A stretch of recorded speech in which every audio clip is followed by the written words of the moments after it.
Of all the fears that grip our hearts, no fear is greater than the fear of death. There are those who will tell you that death is a natural part of life. But if death is just a part of life, then why does it cause us such anger and sorrow? When God created humanity, He intended for us to grow more and more beautiful over time. But in one tragic moment, we unleashed sin into the world, and everything broke, including our bodies. Death is the ultimate consequence of sin, and it fills God's heart with anger and sorrow even more than it does ours, because death was not a part of God's original plan. The Bible says that when Jesus approached the tomb of his friend Lazarus, he quaked with rage, and his eyes filled with tears. He was overwhelmed by the suffering caused by death, a curse we had brought upon ourselves.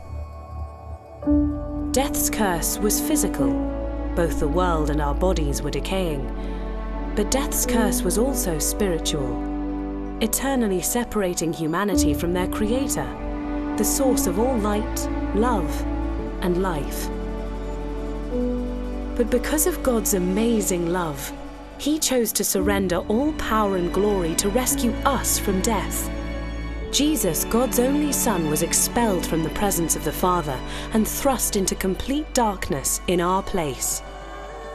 He took humanity's curse upon Himself, breaking death's grip on us and purchasing humanity a place at the Father's side forever. A day is coming when the true King will return at last to restore the world to its full glory, and us with it, renewing both soul and body. You'll still be yourself, but even more so, you'll finally be the real you. On that day, we'll look at each other and say, I always knew you could be like this. I saw glimpses of the real you, flashes of it, and now here you are. Our future is not an ethereal, impersonal one. You're not going to float through the clouds. You're going to walk. You're going to eat. You're going to laugh. You're going to hug. You're going to sing in realms and degrees of power and joy that you cannot now imagine.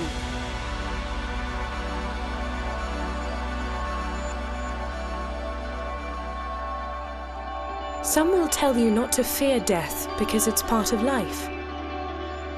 But Jesus says not to fear death because it's been defeated.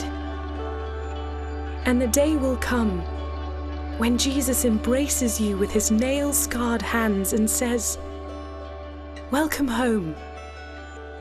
I have so much to show you."